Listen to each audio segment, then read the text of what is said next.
Continuando con el tema 4, estábamos ya en la parte segunda, en la parte de dinámica de mecanismos, y concretamente ya habíamos entrado a lidiar con los métodos analíticos.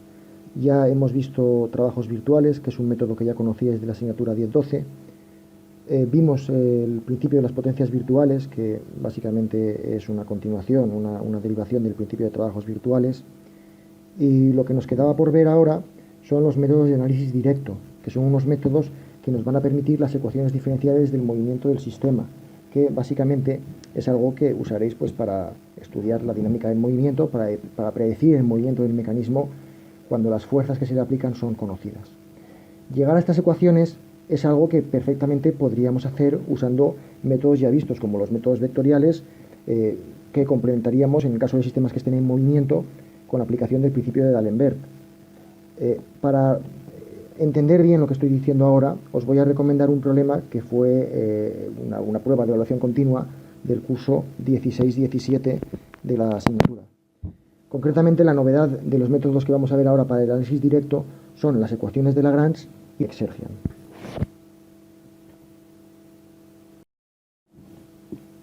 Igual que ha pasado con el principio de trabajos virtuales y con el principio de potencias virtuales, la gran ventaja de los métodos analíticos es que son muy metódicos.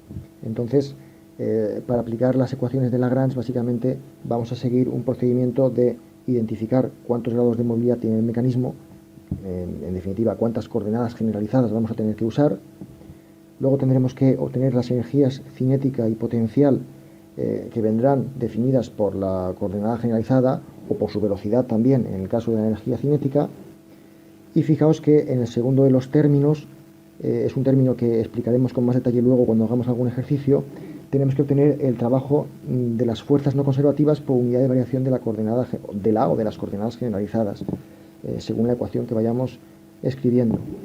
En definitiva, obtendremos tantas ecuaciones de Lagrange como grados de movilidad tiene el mecanismo.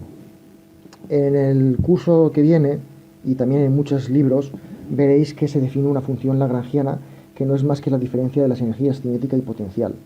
Esto, la verdad es que cambia muy poco la matemática del problema. Sí que cambia un poco la expresión o la manera en la cual aparece presentada la formulación de Lagrange. Pero vamos a ver, la energía potencial solo depende de la postura del mecanismo, con lo cual esa expresión, pues al final al hacer la derivada del primero de los términos de la ecuación de Lagrange, quedaría exactamente igual. Una alternativa al método de Lagrange para sistemas que únicamente tengan un grado de movilidad es la ecuación de Exergian. La verdad es que todo lo que se puede hacer con Exergian vamos a poder abordarlo con Lagrange. Exergian tiene la particularidad de que vale únicamente para estos sistemas con un grado de movilidad y lo que nos va a ahorrar es algo de cálculo. Va a ser bastante más rápido la obtención de esa ecuación del movimiento. Exergian lo que va a hacer uso es de un concepto que ya vimos en el tema 2, que es el concepto de inercia generalizada. Es un concepto que, la verdad, en el tema 2 casi lo vimos contextualizado en máquinas rotativas, por ejemplo una lavadora, o máquinas cíclicas que tenían la peculiaridad de tener este valor como una constante. En muchas máquinas reales, por ejemplo, pensad en esta máquina que vimos en el tema 3, una máquina volcadora, fijaos que esa inercia va a depender de la postura, entendido por inercia la oposición o la resistencia a ser acelerado angularmente. Veis que el motor que estaba aquí aplicado pues no va a tener no va a percibir la misma resistencia de la carga según sea una u otra la postura. Entonces, en general, muchas máquinas, esa inercia generalizada depende de la postura del mecanismo. Para llegar a la ecuación de Exergian vamos a partir de la expresión de Lagrange, sabiendo que hablamos de un mecanismo que tiene un único grado de movilidad, con lo cual pues la energía cinética se define de manera muy sencilla en función de la velocidad de esa coordenada generalizada, un medio de la inercia generalizada por la velocidad de esa coordenada al cuadrado. A partir de ahí, siguiendo lo que nos dicta la ecuación de Lagrange, diferenciamos esa energía cinética respecto de la velocidad de la coordenada generalizada. Veis que aplicamos las reglas de derivación y luego seguimos derivando esta expresión que acabamos de obtener, derivamos respecto del tiempo. Derivar el primero por el segundo más el primero por la derivada del segundo. El siguiente paso es diferenciar respecto de la posición, esa energía cinética. Vemos que lo único que depende de la posición o de la postura es la inercia generalizada.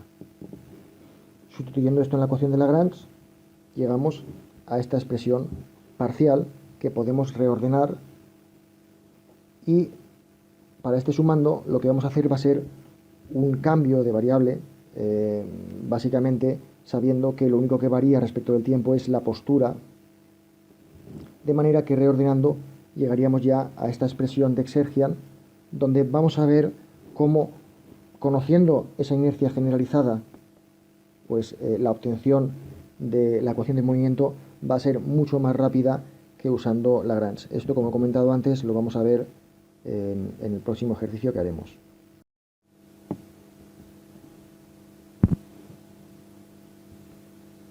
Aquí tenéis algunas expresiones que ya hemos visto a lo largo de los problemas que hemos ido haciendo en la clase, como la definición de la energía potencial gravitatoria o la potencia que desarrolla una fuerza aplicada en un punto, también la energía cinética de un sólido en movimiento plano, o la potencia disipada por fricción, que no cambia mucho de la expresión vista anteriormente, simplemente recordad que la fuerza de rozamiento pues será esa mu por la normal.